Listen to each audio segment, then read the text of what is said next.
s'est formée l'idée? Tout simplement parce qu'on avait déjà un lieu qui accueillait des entreprises, dont nous on a déjà vocation à accueillir des créateurs d'entreprises et des porteurs de projets. Et puis on a été confrontés en fait à des fois des porteurs de projets notamment qui ne sont pas encore prêts à pouvoir assumer un loyer d'un bureau ou d'un atelier. Donc on s'est dit comment ça peut être, on peut leur apporter une autre solution.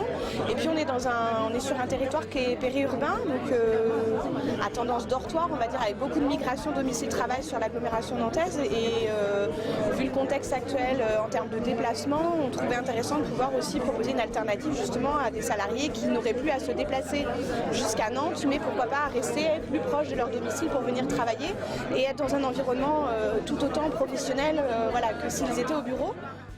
Et on voit bien que nos modes de travail, la façon de gérer, c'est pas tout à fait celle que j'ai connue, mais c'est la nouvelle façon. On avait ce besoin de mettre en place cet espace de coworking pour permettre aux travailleurs itinérants, si on peut l'appeler comme ça, de pouvoir avoir une pause ici. Et pour nous, c'était essentiel et ça rentre complètement dans cette démarche de développement économique.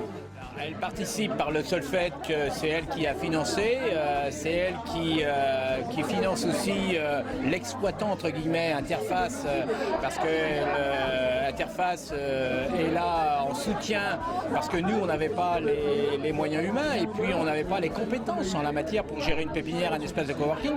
C'est pas le travail des élus, c'est pas le travail d'une collectivité. Nous on a préféré donner ça en gestion à des professionnels et c'est dans ce sens-là. Donc la participation de la communauté de communes, c'est une participation financière.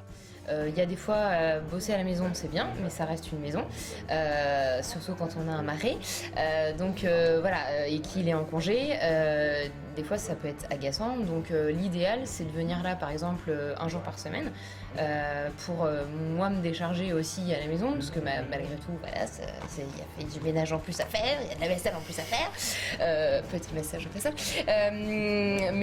L'idée c'est que ça permet aussi de se dire que la maison c'est pas qu'un bureau et c'est aussi une maison. Et quand il y a d'autres personnes qui vivent sous le foyer, c'est important aussi de leur laisser leur espace pendant leur jour de repos. J'ai des amis qui sont en fait dans un autre espace de coworking sur Nantes et qui trouvent ça génial parce que ils peuvent discuter, ils peuvent échanger avec d'autres personnes et c'est toujours ce qu'on dit, avoir un regard d'une activité extérieure à la sienne, c'est toujours intéressant parce que nous on est dedans et on se rend pas compte des choses. Et c'est vraiment avoir un retour différent de celui de son associé ou de sa famille ou de ses amis qui peuvent avoir des visions des choses différentes. Lorsque Perrine nous a parlé de ce projet d'espace de coworking, on s'est penché sur le sujet de design d'intérieur et design d'espace. Et on a retroussé les manches et on a essayé de répondre au mieux à la demande, qui était un espace de 30 mètres carrés, modulable, et qui puisse contenir entre 5 et 10 personnes. Donc voilà, là au jour d'aujourd'hui, le contrat est rempli. Et voilà, donc on veut quelque chose aussi qui soit fait de main, qui soit designé exprès pour l'espace, et qui ne se retrouve pas chez le voisin. Tout en se sentant quand même chez soi, aussi confortablement que chez soi. C'est un lieu qui peut être modulable, donc on aimerait aussi le faire vivre à travers soit des tables rondes comme on vient de vivre ce soir, à travers des ateliers. Donc il y a aussi tout ce travail-là derrière de création d'événements pour qu'ils soient vivants en dehors des gens qui viennent y travailler. C'est les objectifs qu'on va se donner là pour les prochains mois.